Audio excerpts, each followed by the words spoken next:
Hey everyone, welcome to week 15, day 5, Friday. This is our last day on our 4-color earth palette week. And I think, up to now, we've been able to do what we put our minds to, which was trying to stretch the opportunities that the palette is offering us. And I'm very happy with it because I've not only tried to explore ways of distorting subject matter and kind of breaking it up, and then trying to do a more controlled, kind of more naturalist painting, as naturalist as I can be. It's never going to be as disciplined as other people. But I'm very happy. So we painted Tom Croft on Monday, painted Danny on Tuesday, we painted my mother on Wednesday, and then yesterday we painted this young artist, Julian, has this amazing portrait. Loved painting that shape of the hair.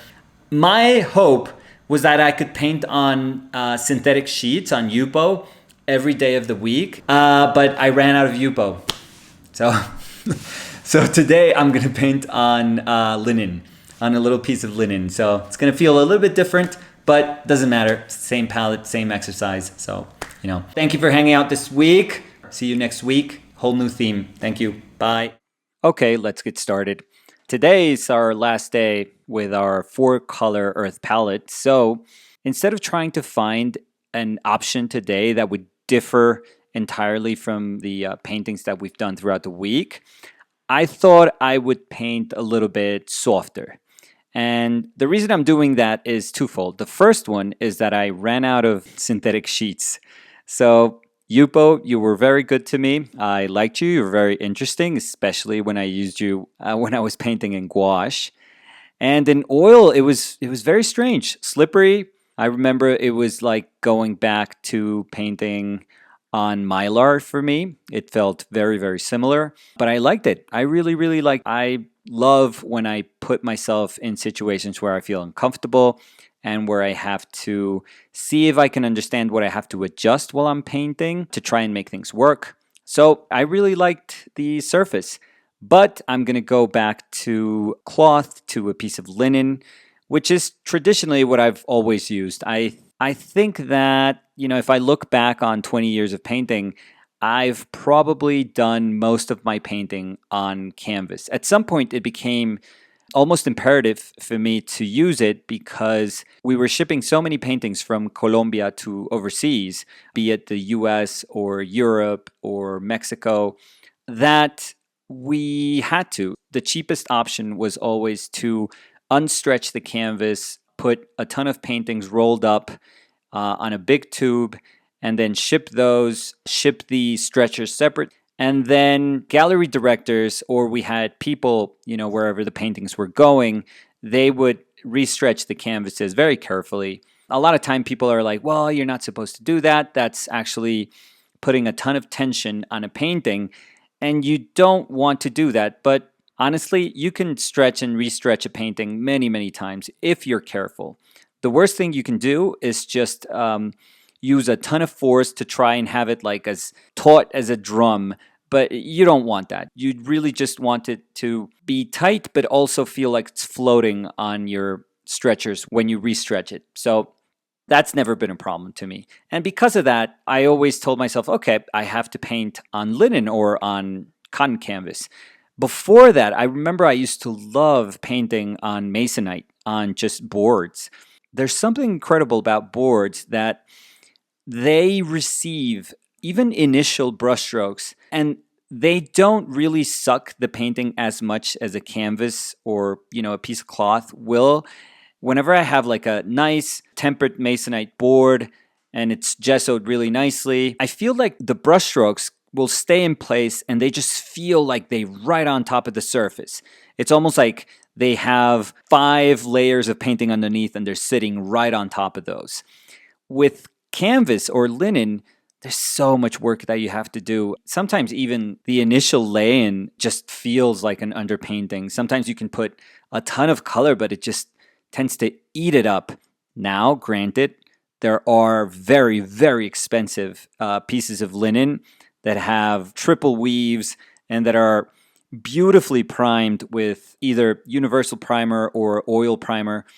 And when you paint on those, oh my God, it just feels like a different universe. It just feels like, oh, this is how painting is supposed to feel like.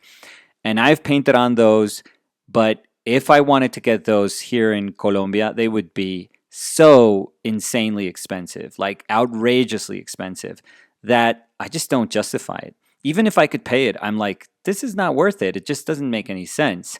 So I got used to just painting on anything. You know, piece of canvas, cotton canvas, just put gesso on top. Nice gesso. If you can invest on nice gesso, that'll take you a long, long way, regardless of if you're painting on canvas or linen. But I went back to linen for this painting. And because it was linen, it actually puts me in a mindset very different than when I'm painting on Yupo. I can't do a bunch of things that I can do on canvas when I'm painting on Yupo. For example, if I'm scraping paint, if I'm trying to use my palette knife to have some white of the primer, kind of filter through the little bit of paint that I'm scraping off, that's such a beautiful way to depict light. Many times we think that for us to paint light, we just have to cake paint on. And because light is actually speaking about form and three-dimensionality, then that's where most of our paint has to go. That's what sculptural baroque painting is about. Having your shadows very transparent, your lightest light, the peak of your light is always going to be your thickest. That's the way we tend to think about, like I said, very sculptural paint that dates back to Baroque painting, really. So if you look at a Rubens, that's how it's painted. If you look at a Titian, that's how it's painted. If you look at Rembrandt, which is, you know, the most extraordinary example of painting form and figures emerging from light, or if you look at a Caravaggio, you're going to get always that. Shadows are going to be far more transparent. You could sometimes even see the ground of your canvas in the shadow mass of form. And then light is always going to be thicker and more opaque. And this brings me to this painting because I was brought up to do that. I was almost dogmatically told that that's how you paint form. And if you're painting from life, you build up your lights as if they were almost like a cake, you know, a dessert. And then your highlight is that cherry on top of that dessert. But you have to construct that mountain of form where the peak of that form that is touching that light is going to be your last brushstroke on top of that form. And, you know, it makes sense. It actually really, really makes sense. And as I've said before, I'm somebody who enjoys profoundly sculpture. So when I realized that painting could echo sculpture in some way, I was like, oh yeah, that's the way to paint. That's exactly the way I want to paint. The only thing is that that type of painting, that manner of painting, which is very, very traditional, I would say, and that lighting setup is the one that most traditional ateliers try to emulate. It suggests a north light coming from either a window or a skylight or from artificial lights if they have like a nice enough setup. And then you're trying to have your shadow not be filled by a lot of light. So all these ateliers try to paint their walls kind of like a darker gray or mid-tone gray so that light is not going to bounce off of those walls.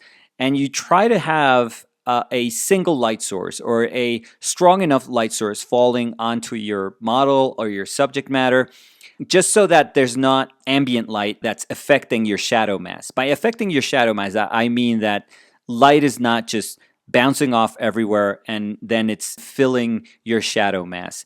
So what they want is like contrast. Usually they just want to easily and clearly differentiate a light mass from a shadow mass.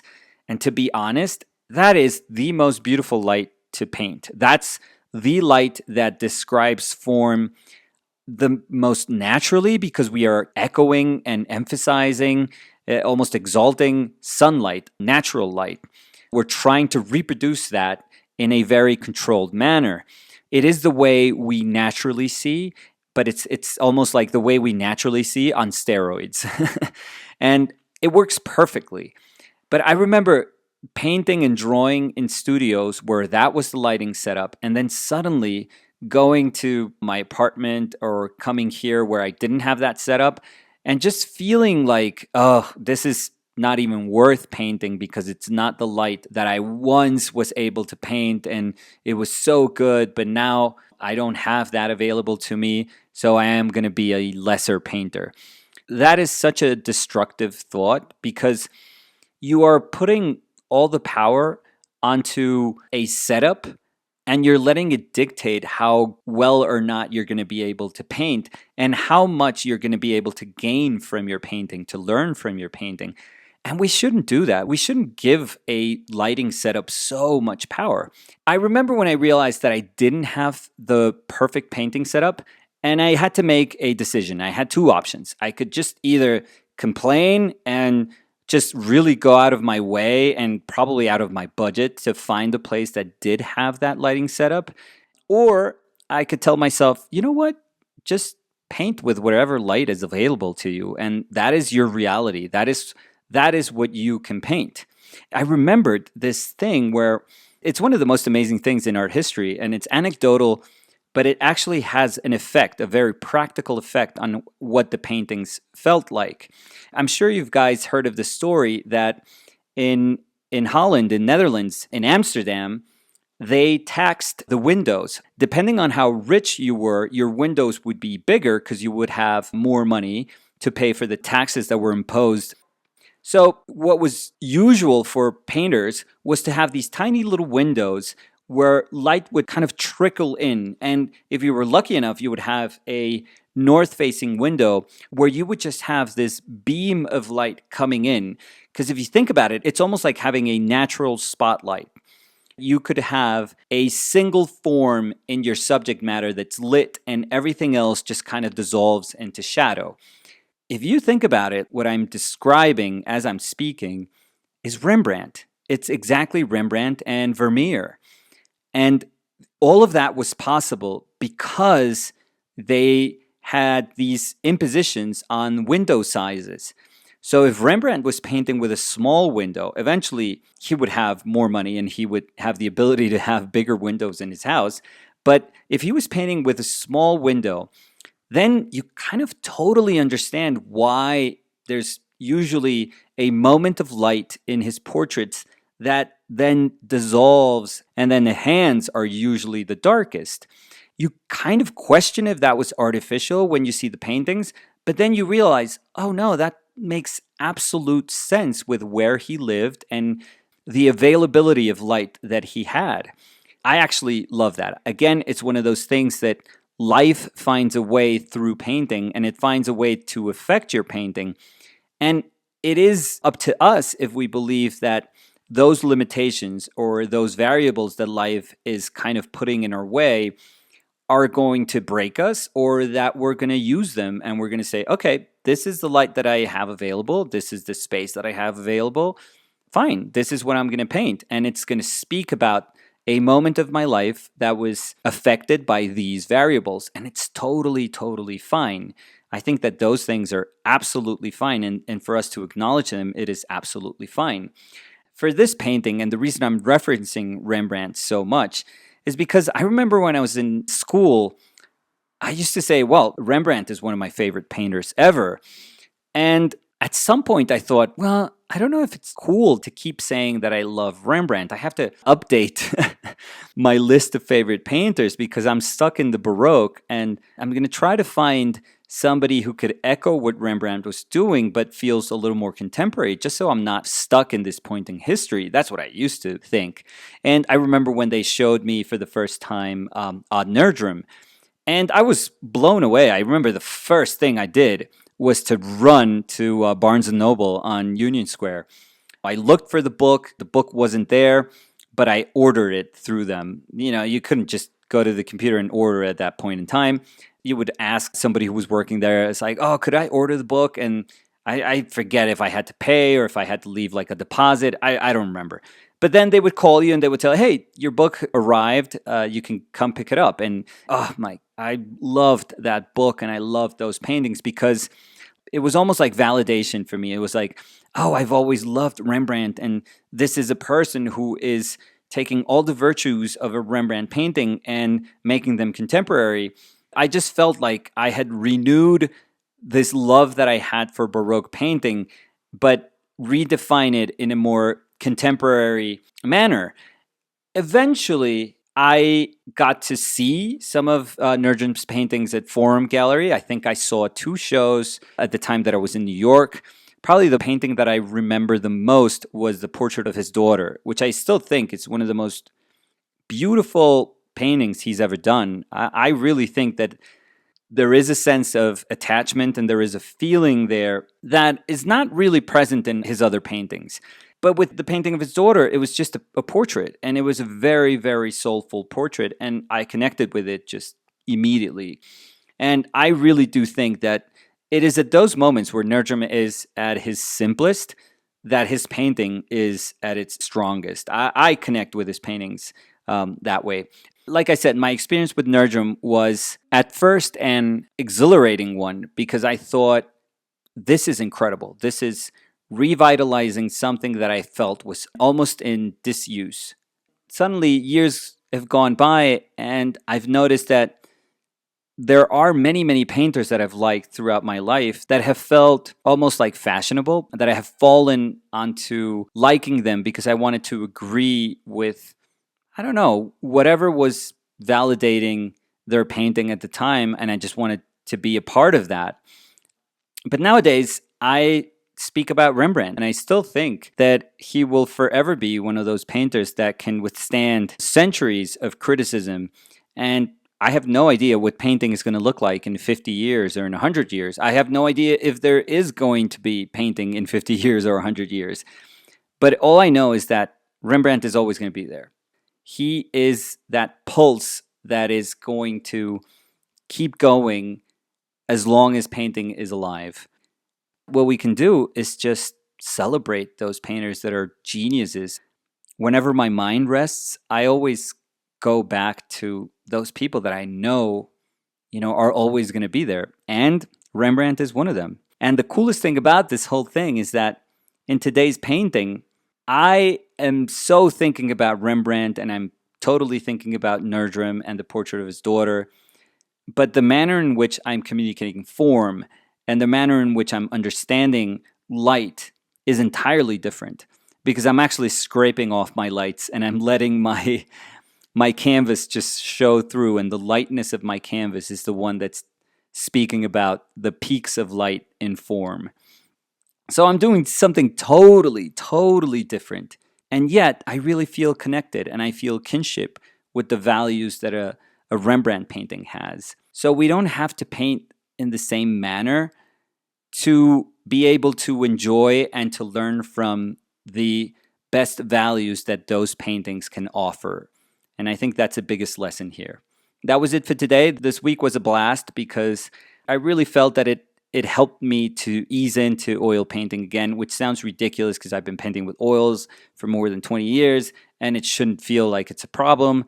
But like I said, it's always difficult. So I really needed a little bit of help, and this palette was just absolutely perfect. It really solidifies the fact in my mind that a simple palette is a very, very powerful tool for expression, but it's also a very academic tool. Like, I constantly learn from palettes like these, and I love those opportunities. I hope you guys enjoyed this week. I certainly did. And remember, next week is a whole new theme. So hopefully you guys can be able to hang out with us next week. Danny and I, as always, thank you for letting us be your company. So we'll see you guys next week. We are your rock. Please stay safe. Take care of yourselves, your family. Bye.